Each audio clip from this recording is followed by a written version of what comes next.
Olá, pessoal! Esta é a nova temporada do Pode Entender. Eu sou Esther e conosco está o pastor Petrônio. Você tá bem, pastor? Graças a Deus, eis-me aqui. Ótima temporada para nós, né? Amém, que assim seja. Vamos lá. Bom, gente, antes, se vocês quiserem nos visitar presencialmente, nós estamos na Zona Leste, na capital de São Paulo. Vocês podem entrar nas nossas redes sociais, pegar o endereço e vir aqui visitar a gente. Vai ser muito bem recebido. Vai, pastor. E também, se vocês tiverem dúvidas, opiniões, vocês também podem mandar para a gente. Vai ser muito legal interagir com vocês. E aí, gente, nós iniciamos esse ano com a nova série. Domingo passado foi as primeiras mensagens. E o tema é peregrinando. Nós estamos peregrinando. Ele está baseado em Salmos de 120, do Salmo 120, vai até o 134. Esses salmos também são conhecidos como salmos de romagem. Pastor, o que você pode falar, assim, em geralzão dessa nossa série? Legal, vamos lá. Essa série chama-se Peregrinando, porque a Bíblia, ela usa a figura de que o crente, ele é uma espécie de um peregrino nesse mundo, né? Porque quando nós nascemos de novo, por assim dizer, Paulo escreveu aos Gálatas que nós nascemos da cidade do alto.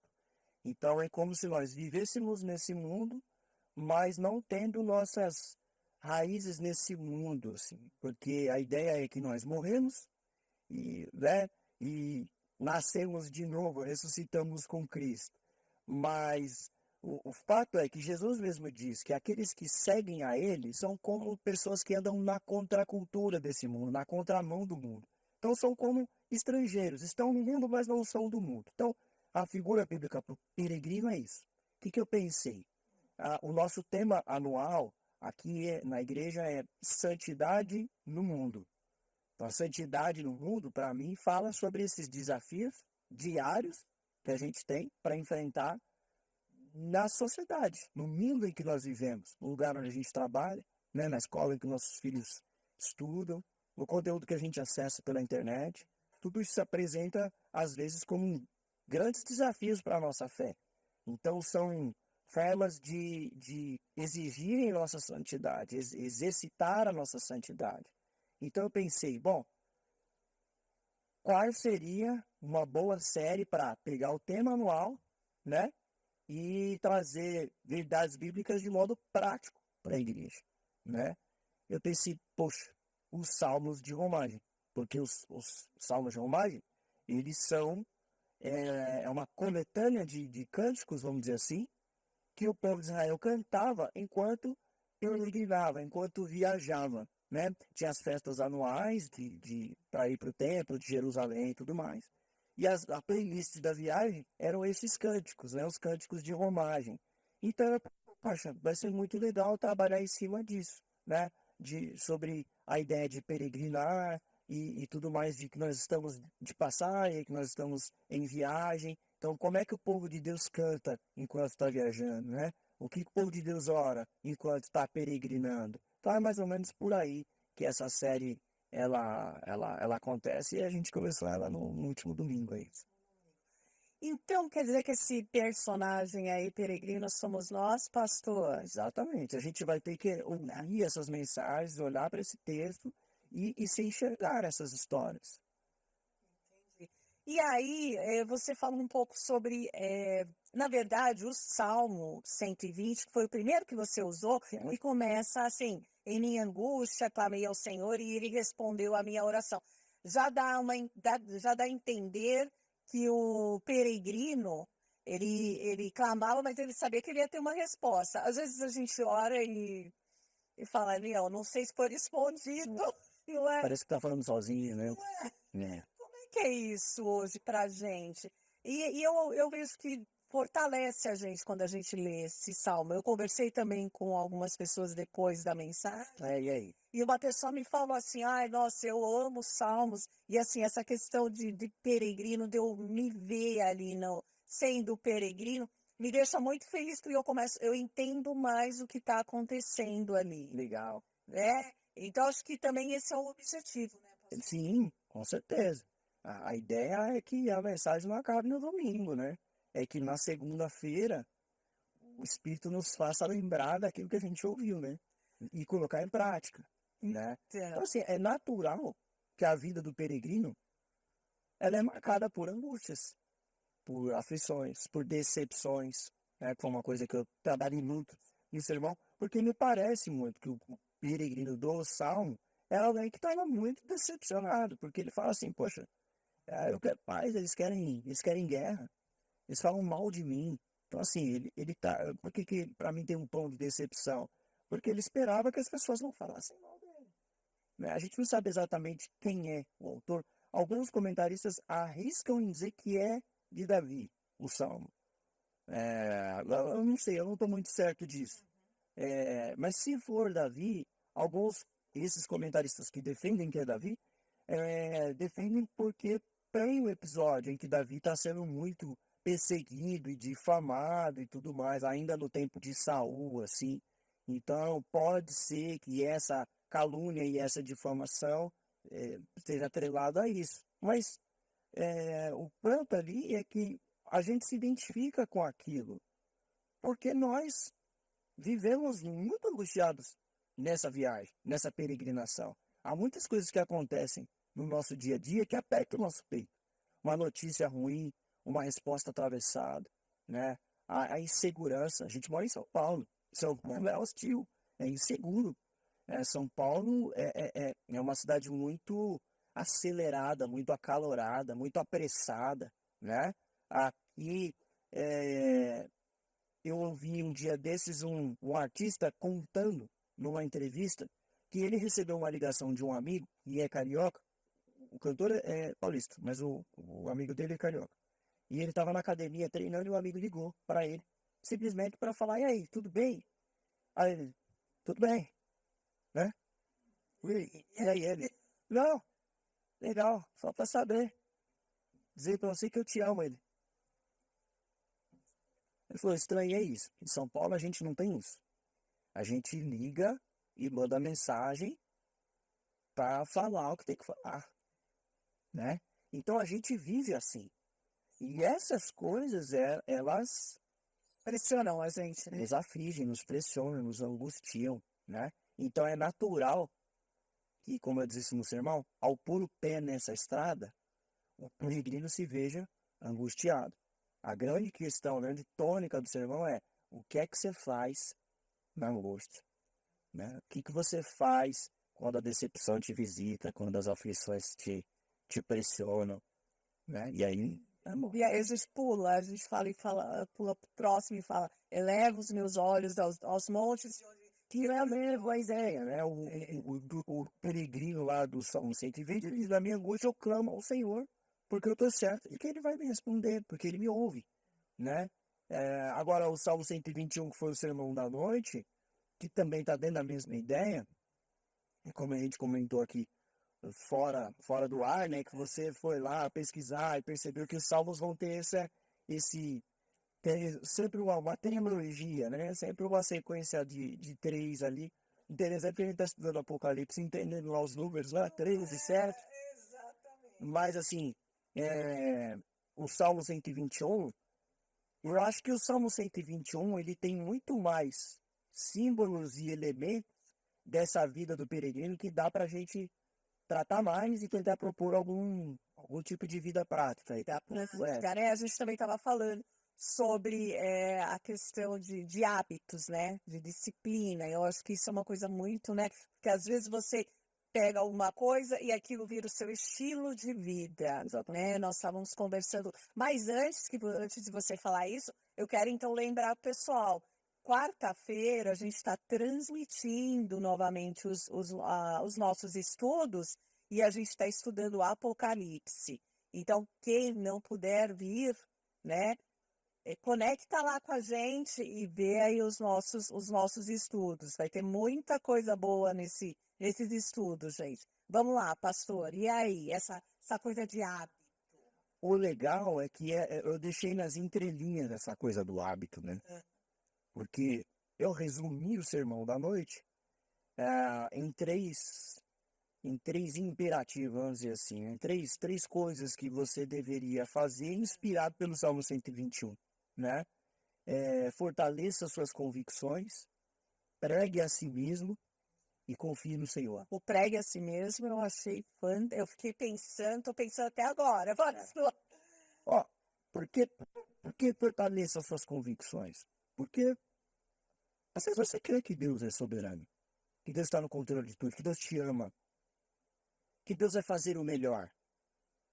São convicções extraídas da Bíblia. Cristão básicos, ele crê nessas coisas, né? Agora, e quando o diagnóstico vem, diagnóstico ruim vem, né? E quando o teu filho resolve comunicar a você de que ele está tomando uma decisão assim que você fala, meu Deus, nem parece aquele menino que eu, sabe? E essas coisas acontecem na vida de todo mundo, né? Então, assim, e aí quando um amigo vem para falar para você sobre isso, olha, a minha esposa, ela me trata dessa forma. Aí você tem teologia. Você tem muitas convicções sobre o casamento, sobre sexualidade, sobre vida financeira. Quando não, você é super superficial e diz assim, não, nós vamos orar. Como se isso fosse terapêutico para o problema da pessoa, entendeu? É uma bolsa de gelo. Não, é sério. Deus sabe todas as coisas, vamos orar. Tipo assim, é uma forma de se isentar do problema do outro. Só que quando é com você? E quando parece que Deus não é soberano na sua vida, entendeu? Eu tenho a impressão que às vezes muitas pessoas afirmam a soberania de Deus pensando na guerra, pensando nas catástrofes, não pensando no atraso que acontece na vida dela, aquele carro que parou na marginal e fez um baita de um trânsito, ele não enxerga ali como um ato providencial de Deus livrando ele de um possível acidente a 8 quilômetros lá na frente. A gente não enxerga assim. Ainda mais em São Paulo, que é tudo vai me atrasar, mas às vezes é uma bênção esse atraso. Você não sabe. Então, essas convicções que estão ao nosso redor, que estão ali claramente na Bíblia, elas precisam ser pregadas para nós mesmo diariamente. Porque senão a gente vai se distrair, como você gosta de lembrar. Eu gosto muito daquela passagem da Maria Madalena indo visitar o sepulcro no domingo de manhã. Jesus morreu e ela vai lá, no hábito de deixar cheiroso e tudo mais. Quando ela chega lá, ela é surpreendida com o túmulo vazio, é óbvio, Jesus ressuscitou. E então, um jardineiro, e é muito legal essa figura do jardineiro, que é o próprio Jesus falando com ela, ela achou que era um jardineiro, ela viu o jardineiro. É muito doido isso, assim, porque essa figura do jardineiro, porque a história bíblica começa com o jardineiro, né?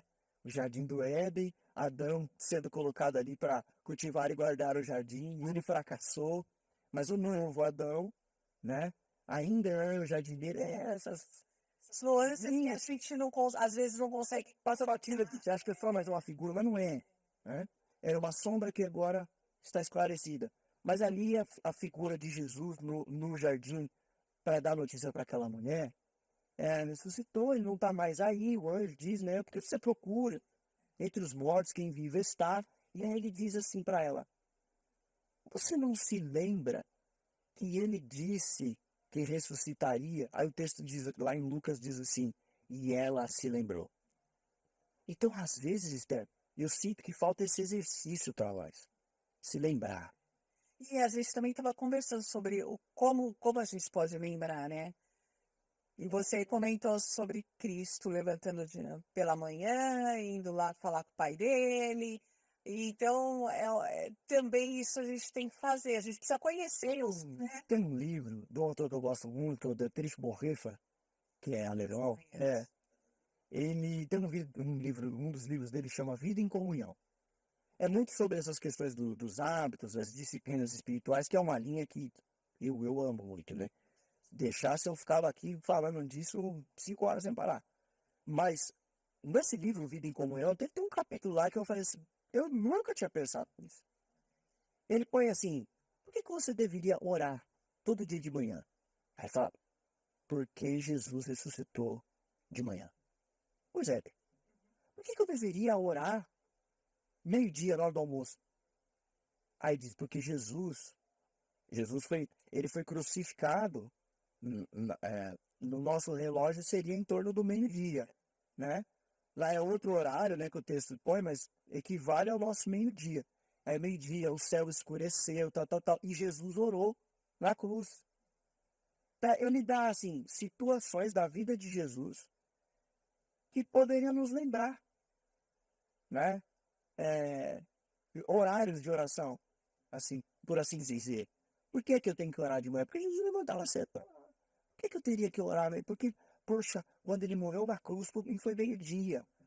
Para, você está fazendo meio-dia. Sabe assim, alguns não gostam muito desse caminho porque pensam que é uma ideia meio ritualística da fé, né? É muito querer. E isso é muito característico do nosso tempo, da nossa geração. Essa coisa da liquidez das coisas, dessa fluidez, só da espontaneidade. Não, deixa. E aí a gente não se compromete com nada, né? Você me chama para comer uma pizza lá, pastor, vendo na sexta-feira em casa, comer. Vou ver a Esther, vou ver. Eu vou ver não, assim não. Tudo muito incerto. É tudo muito incerto. E aí eu não estou trabalhando a incerteza de Tiago lá que diz, não diga que vai, né? Se você não tem certeza de amanhã, diga se Deus quiser. Não é dessa incerteza que eu estou falando. É da incerteza descomprometida. Né? É a falta do sim, sim, não, não, que a gente tanto diz da Bíblia. Então, assim, a gente precisa ser um pouco mais rígido, por assim dizer, conosco mesmo. A gente precisa intencionalmente organizar a nossa vida, a nossa agenda, o nosso calendário para buscar essa vida espiritual mais ativa na vida ordinária. Essa é a vida do peregrino. Porque a gente não, naturalmente, a gente não tem tempo. A gente é pressionado, a gente, sabe, é acelerado o tempo todo. Então, assim, eu preciso propositalmente botar um tempo para ele parar e orar. O salmista disse, da minha angústia, eu clamo. Eu perguntei no sermão, você traz o que na angústia? Às vezes a gente fala que ora, mas a gente não ora. Eu estou generalizando, óbvio, mas assim, a gente clama. Você até falou, primeiro a gente vê todas as possibilidades de resolver, e quando a gente está no desespero, você mencionou o Kierkegaard, ou foi o Ricardo Barbosa, você fez uma citação falando que no desespero... Ah, do Kierkegaard, no desespero, só quando eu estou desesperada. Aí me ideia da Deus, Exato. Se dá para dar um jeitinho, se eu ainda tenho um pouquinho de dinheiro que eu guardei, entendeu? Se eu tenho uma outra alternativa que não seja Deus, exatamente, parece que eu não tenho um Deus, um Senhor, né? E no Salmo 121 diz, leva os olhos para um monte, a gente trabalhou muito, né? A questão do que são as montanhas e tudo mais, qual era a ótica dele, o que era que estava diante dos olhos dele, que ele falou, quando eu vejo isso, eu penso, quem é que vai me ajudar? Ah, o Senhor, só o Senhor, porque ele guarda os meus pés, ele não permite que o sol me moleste, ele vai guardar a minha saída e a minha entrada lá em Jerusalém, e não só agora, mas para sempre ele estará comigo. Então, assim, convicções, ele está convicto de que o Senhor está com ele na estrada, colado com uma sombra. Outra coisa que eu achei muito interessante ele é o meu companheiro de viagem, né? E o meu companheiro de viagem, no Salmo também diz, ele não dorme. Porque o Salmo não é de Romário, mas o Salmo 23, Salmo do Bom Pastor. Se o bom pastor me apacenta, poxa, eu não preciso de mais nada, eu não tenho falta de nada, nada me falta. Por quê? Veja só, ele me guia em pastos verdejantes, ele me leva a ribeiros de águas tranquilos. Mesmo no vale da sombra da morte, ele está comigo, a tua vara e o teu cajado me consola. Mesmo na presença de adversários, um ambiente hostil, Ele me alimenta, ele prepara uma mesa para mim no meio da adversidade, no meio dos inimigos. Então, assim, é uma maravilha ser um peregrino que tem o Criador do céu e da terra, o Criador que domina tudo, soberano sobre todas as coisas, como nosso companheiro de viagem. Não vai dar ruim essa viagem, não tem jeito, não vai dar errado. O problema é que a gente quer viajar a vida do nosso jeito, se certificando a partir dos nossos termos, guardando o nosso dinheiro, se certificando que a gente vai deixar uma herança estrutural, né? Ah, por que você não casa? Não, porque eu quero ter estabilidade. Meu filho, esse mundo não é estável. Você não leu Gênesis 3, não? Não tem estabilidade aqui, querido. Não é por isso que a gente precisa de alguém que nos seja um lugar seguro. Porque o naturé aqui é aflição, é subida íngreme, é sol não estando na cabeça, é ladrão na próxima curva. Aqui é perigoso. Você precisa de um salvador. Você precisa de alguém para te socorrer, porque o dia mal vai chegar e você não vai dar conta. Pastor, então como é que eu, né, lido sabendo que eu vivo nesse mundo difícil? Fortaleça as suas convicções. Pregue para si mesmo. Porque antes de você pregar para si mesmo, você precisa fortalecer suas convicções. Então você vai pregar para si mesmo convicções equivocadas. Certo? Se você crê em errado, e aí o pastor mandou você pregar para si mesmo, você vai pregar coisas erradas para você mesmo. Você vai continuar dentro desse ciclo de fé tóxica. Entendeu? Agora, melhora aí suas convicções. Fortaleça as suas convicções. Creia no Deus bíblico. Creia na verdade revelada de Deus que está na Escritura. Você crê nisso? Crê. Então, agora, use essas coisas a seu favor. Use essas coisas para abençoar os outros e você também. Porque você também vai precisar dessa palavra. Como eu faço isso, pastor? Vida de oração, meu irmão. Separe o espaço da sua casa como um espaço de oração. Um horário proposital para orar. Ah, pastor, mas eu saio cedo e chego tarde. Bom, aí você escolhe. Se você quer acordar mais cedo, você já acorda naturalmente. Se você quer dormir um pouco mais. Eu, pessoalmente, eu prefiro de manhã.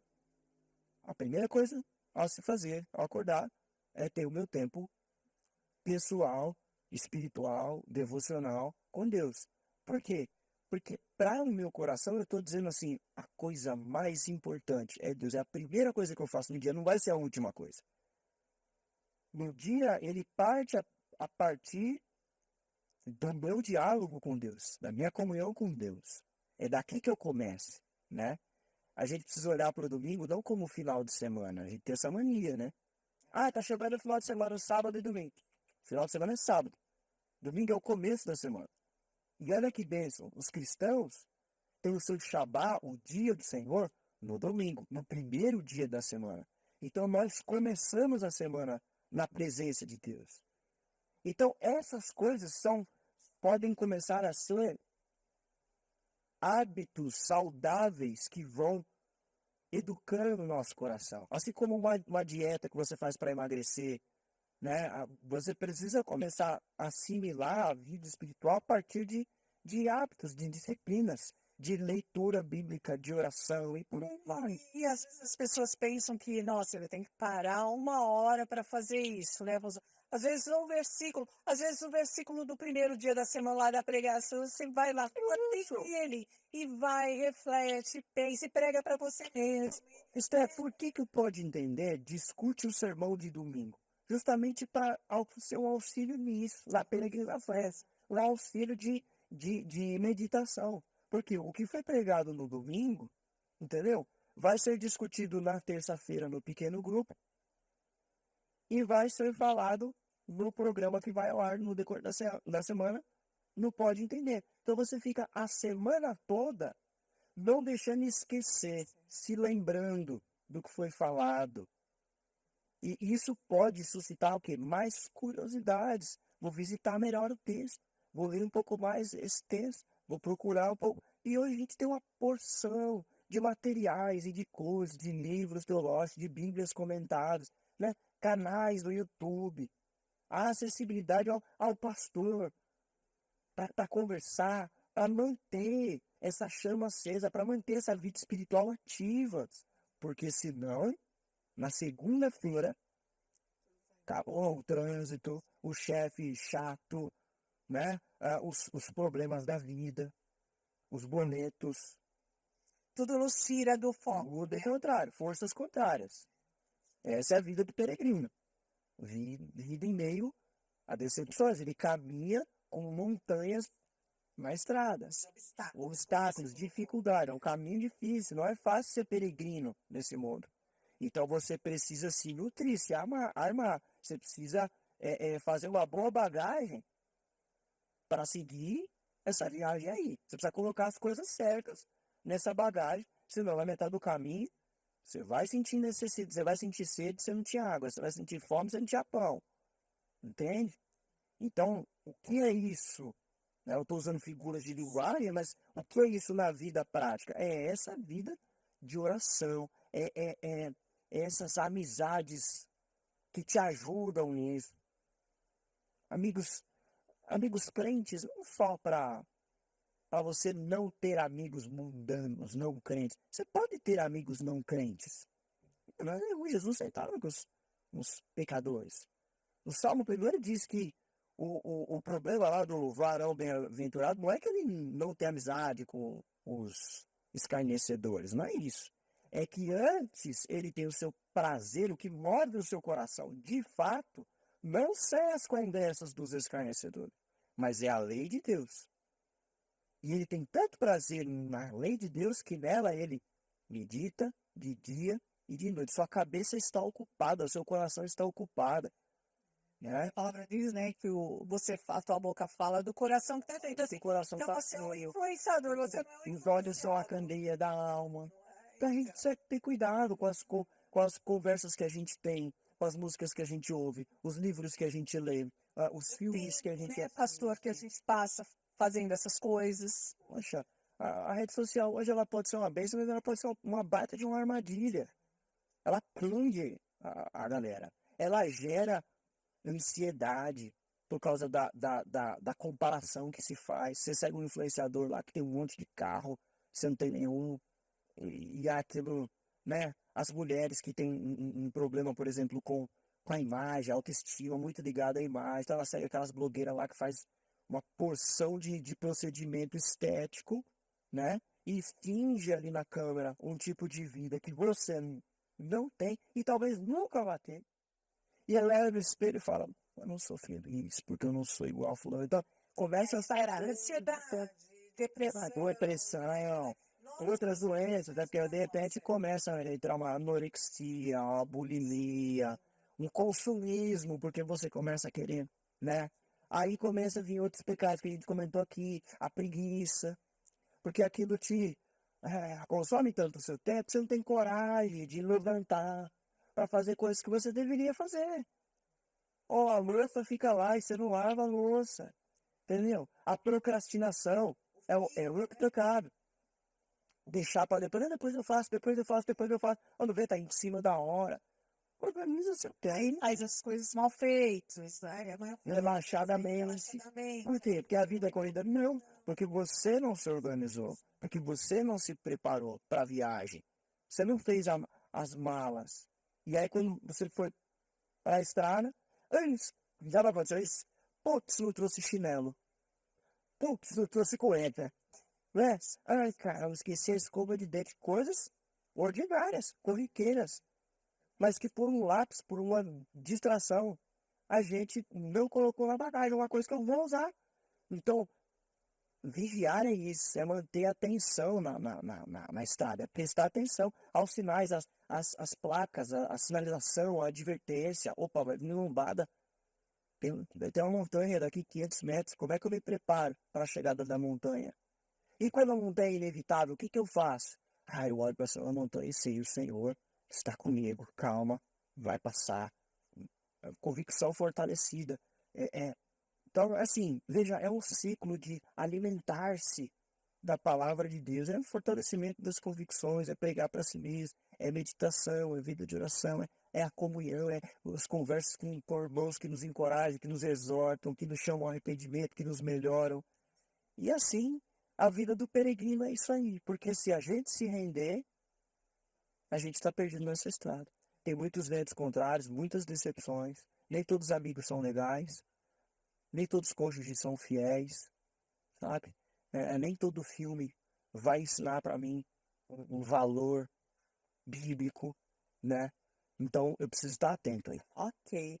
Então, gente, continue a nos ver, ao ver as mensagens. Nós vamos continuar peregrinando até Páscoa, próximo da Páscoa. Isso mesmo, isso mesmo. Até próximo da Páscoa nós vamos estar peregrinando juntos, entendendo a palavra de Deus, incentivando um ao outro a entender e ajudando um ao outro. Então, gente, muito obrigada por vocês estarem com a gente mais essa temporada. Muito obrigada, pastor. Não esqueçam, então, de conectarem conosco lá nas nossas redes sociais e acompanharem todo os nossos vídeos, os nossos trabalhos. E aí, a gente se vê na próxima semana. Ok, pastor? Ok, combinado. Então, tchau, gente. Falou, gente. Deus abençoe vocês. Tchau, tchau.